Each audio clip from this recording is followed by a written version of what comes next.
பிரச்சனை இருக்கு இல்லன்னு சொல்லல. யார் மேலயும் பழி போறதுக்கு அவசியம் இல்லைங்க. நடிகர் விஜய் சேதுபதி மேல பாலியல் குற்றச்சாட்டு முன்வைக்கப்பட்டிருக்கு. ஆசைக்கு இணங்கணுங்கிறதுக்காக ஒரு பெண்ணுக்கு விஜய் சேதுபதி ரூபாய் 2 லட்சம் கொடுத்ததா அவர் மேல குற்றம் சாட்டப்பட்டிருக்கு. இந்த நியூஸ் குறித்து தான் விரிவா பார்க்க போறோம். அண்ட் இது போன்ற வீடியோஸை பார்க்க சேனலை சப்ஸ்கிரைப் பண்ணுங்க அண்ட் நோட்டிபிகேஷன் பட்டனை மறக்காம கிளிக் பண்ணுங்க. தமிழ் சினிமாவில முன்ன நடிகர்ல ஒருத்தரா இருக்கவர் தான் விஜய் சேதுபதி. இவருடைய நடிப்புல சில நாட்களுக்கு முன்னாடி தலைவன் தலைவி என்ற படம் வெளியானுச்சு. இந்த படம் விமர்சன ரீதியாகவும் வசூல் ரீதியாகவும் நல்ல வரவேற்பு பெற்றிருக்கு. இதை தொடர்ந்து விஜய் சேதுபதி ரீசெண்டா கூட நீயா நாள கலந்துகிட்டாரு. அதுல வெளிப்படையாவும் பேசியிருந்தாரு. அதுல விஜய் சேதுபதி என்ன சொல்லியிருந்தாருன்னா, இதை நான் பொதுமணில சொல்லலாமான்னு தெரியல.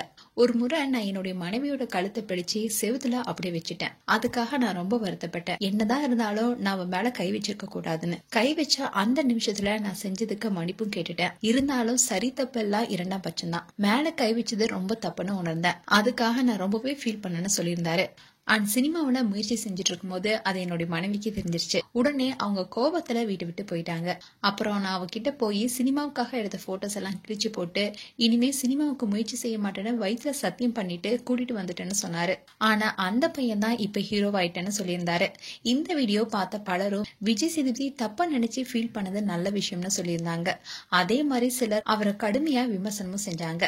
இன்றையில தான் விஜய் சேதுபதி மேல பாலியல் குற்றச்சாட்டு முன்வைக்கப்பட்டிருக்கு. இது தொடர்பா ரம்யா மோகன் அவங்களுடைய சோசியல் மீடியா பேஜ்ல ஒரு ட்வீட் போட்டிருக்காங்க.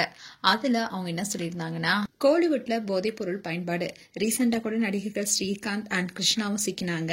அண்ட் கேஸ்டிங் கவுச் சொல்லப்படுற சினிமா வாய்ப்புக்காக படுக்கைக்கு அழைக்கிற கலாச்சாரம் அதிகரிச்சிட்டு வருது.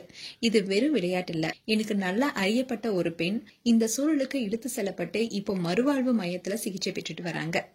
அந்த பெண்ணை பல ஆண்டுகளா பயன்படுத்தி வந்த விஜய் சேதுபதி அவங்களுக்கு ரூபாய் 2 லட்சமோ பாலியல் ஆசைக்காக ரூபாய் 50,000 கொடுத்திருக்காரு. ஆனா இன்னைக்கு நல்லவர் போல வேஷம் போடுறாரு. இப்படிதான் அந்த பெண்ணை போன்று பலருடைய கதையும் இருக்குன்னு குறிப்பிட்டிருக்காங்க. ஆனா இந்த போஸ்டர் போட்ட உடனே நீக்கிட்டாங்க. இதை பார்த்த விஜய் சேதுபதி ஃபேன்ஸ்கெல்லாம் அதிர்ச்சி அடைய உடனே ரம்யா மோகனை பலரும் விமர்சிக்க தொடங்கினாங்க. அதுக்கு பதிலளித்த ரம்யா மோகன், சிலர் உண்மையை ஒத்துக்கொள்றதை விட பாதிக்கப்பட்டவங்கள குறை சொல்றதுலயும் ஆதாரம் குறித்து கேள்வி எழுப்புறதுலயும் தான் அவங்களுடைய கவனத்தை செலுத்துறாங்க. பாதிக்கப்பட்ட பெண்ணுடைய தொலைபேசி உரையாடல் அவங்களுடைய பதிவு எல்லாமே பார்க்கும்போது அவங்களுடைய வலியும் வேதனையும் நல்லா புரியுதுன்னு குறிப்பிட்டு பதிவிட்டிருக்காங்க. ஆனா இதுக்கு விஜய் சேதுபதி மௌனம் காத்துட்டு வராரு.